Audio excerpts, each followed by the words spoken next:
Kita mulai sekarang materi pertama kita tentang berpikir kritis. Mengapa kita perlu berpikir kritis? Nah, ini ada, kalau ini jawaban-jawaban yang sifatnya analisis. Kira-kira apa sih yang membuat kita butuh berpikir kritis itu? Apakah tidak bisa berpikir kritis itu otomatis saja? Kita mikir biasa saja kayak orang-orang lain. Toh semua orang juga berpikir. Apa ada orang yang tidak berpikir hidup di muka bumi ini? Semuanya juga berpikir. Kalau tidak berpikir, dia tidak bisa hidup selayaknya seorang manusia. Tapi kalau kita renungi, ternyata berpikir itu sesuatu yang sifatnya kompleks. Tidak sesederhana yang kita bayangkan. Ya, secara otomatis kita bisa berpikir. Tapi nanti ada banyak problem, banyak masalah yang memerlukan perenungan lebih dalam. Tidak bisa dijawab dengan berpikir sambil lalu otomatis saja. Perlu tahapan-tahapan, perlu proses-proses. Itu makanya para ulama juga banyak yang menyarankan kita belajar ilmu alat. Di antara ilmu alat itu ilmu mantek, ilmu cara untuk berpikir. Saya kalau di kelas kadang-kadang memberi contoh, kalau kita tidak belajar logika, penyimpulan kita bisa salah loh. Dari logika yang sangat sederhana saja, misalnya kita kan sering memberi contoh bahwa semua manusia mati, saya manusia, maka nanti saya mati. Ini simple. Cara berpikir seperti ini kan nanti kita sebut silogisme. Ini contoh paling sederhana. Tapi misalnya contohnya saya ganti, ini kesimpulannya bisa membingungkan. Misalnya semua bapak adalah laki-laki, saya laki-laki. Itu kalau pakai teori tadi kesimpulannya berarti kalau begitu saya bapak. Ini loh, itu kalau tadi kok rasanya benar, tapi kalau yang ini kok rasanya ganjel ya. Semua bapak laki-laki, saya memang laki-laki, tapi kan tidak mesti saya bapak. Salahnya di mana ya? Ini ada kaidah logika yang dilanggar. Jadi, ngertinya dari mana yo? Teman-teman belajar lagi tentang logika. Ini salah satu sebenarnya ilustrasi bahwa berpikir itu juga harus ngerti caranya. Ngerti jalannya. Oke, itulah antara lain gunanya berpikir kritis. Nah, di situ saya tulis ada beberapa alasan kalau mau dicari mengapa kita butuh berpikir kritis. Yang pertama, berpikir itu sifatnya eksistensial.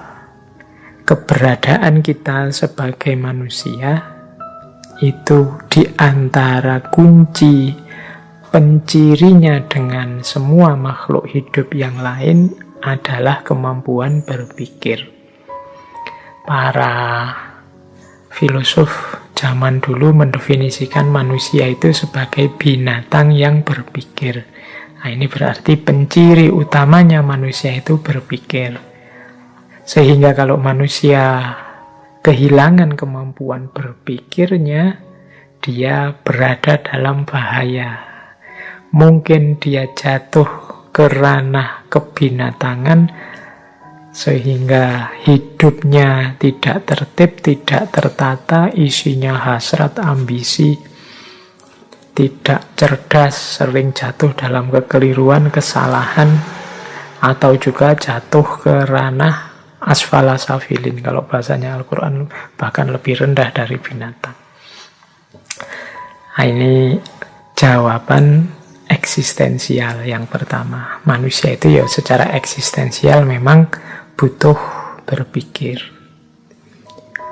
Yang kedua, selain bahwa hakikat mekanisme kediriannya adalah berpikir, manusia juga punya fitrah kebenaran. Fitrah kebenaran itu, manusia itu kediriannya berkait erat dengan adanya kebenaran. Manusia itu gelisah kalau keliru, manusia itu gelisah kalau salah. Kita kan kadang-kadang jelas-jelas salah, tidak mau disebut salah. Karena memang manusia itu selalu ingin ada di ranah yang benar. Nah, ini fitrah. Berarti apa? Yang bisa membawa kita kepada kebenaran itu nilainya penting bagi manusia. Termasuk akal budi dan berpikir. Jadi manusia itu secara fitrah ingin berada dalam kebenaran, sementara dia tidak selalu ada di sana, kadang-kadang juga khilaf dan salah. Maka manusia pastinya membutuhkan kendaraan untuk sampai pada kebenaran.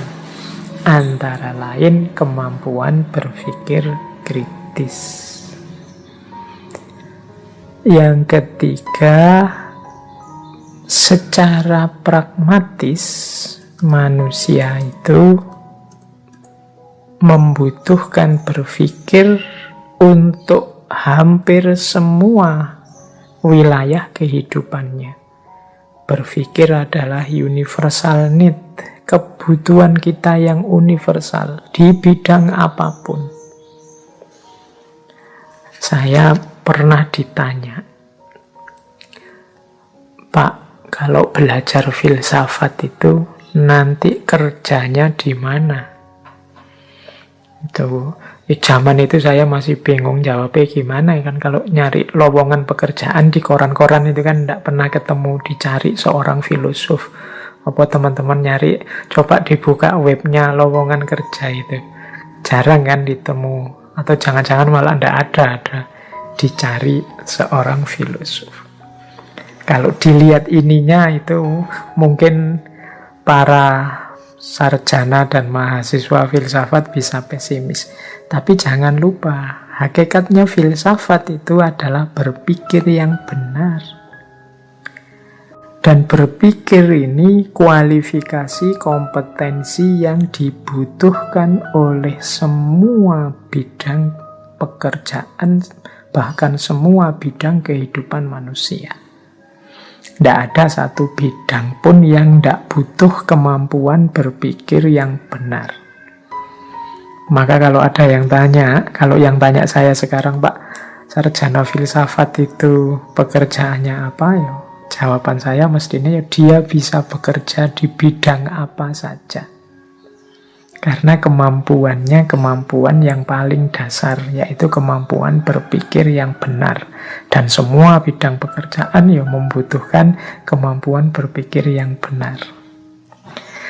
Sehingga dia disebut universal need. Nah, ini kalau ada yang tanya ya, mengapa kita butuh berpikir kritis? Ya karena setiap bidang pekerjaan, setiap dimensi hidup kita membutuhkan tanggapan kemampuan berpikir yang benar.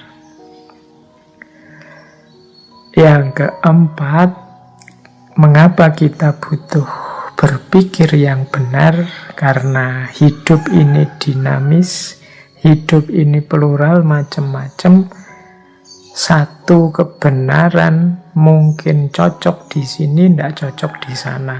Cocok sekarang, tidak cocok untuk besok. Sehingga manusia tidak bisa berhenti di satu titik kebenaran. Dia butuh terus-menerus mengolah kebenaran itu agar senantiasa sesuai untuk hidupnya. Berarti berpikir kritis itu kebutuhan manusia untuk beradaptasi dalam hidupnya. Kalau dulu memang cocoknya begini, tapi sekarang tidak bisa lagi begini, harus begitu loh. Kemampuan seperti ini kan namanya kemampuan berpikir kritis. Kalau dulu yang seperti itu diperbolehkan, dianggap benar, tapi yang kalau sekarang tidak lagi, situasinya berubah. Kalau dulu kita rajin silaturahim, menemui saudara-saudara kita langsung ke rumahnya masing-masing, salaman, pelukan, cipika-cipiki, itu kelihatan menyenangkan, membahagiakan, indah. sesuatu yang dianggap positif, benar. Tapi sekarang zaman pandemi, ya kalau bisa tidak begitu lagi. Kalau kita nekat kemana-mana silaturahim terus ketemu teman, salaman, cium tangan, cipika-cipiki dan seterusnya, ya resikonya bisa dibubarkan polisi, bisa akhirnya kita kena corona. Situasinya berubah, tanggapan berpikirnya juga harus berbeda. Ini namanya berpikir kritis. Itulah mengapa kita perlu berpikir kritis. Yang kelima, berpikir kritis itu berhubungan dengan kemampuan kita untuk berefleksi. Berefleksi itu merenungi kehidupan kita, dan kemampuan refleksi nanti berkait dengan pengembangan diri. Bagaimana kita hidup semakin baik, semakin baik, semakin baik. Ini perlu kemampuan berpikir yang mendalam, yang serius. Jadi ternyata berpikir kritis itu penting. Sebenarnya mau ngomong ini saja. Saya yakin teman-teman juga sudah tahu kalau berpikir kritis itu penting. Tapi tetap saya sampaikan. Siapa tahu sudah tahu tadi hanya merasa sudah tahu. Padahal aslinya belum tahu. Kalau ditanya juga masih bingung.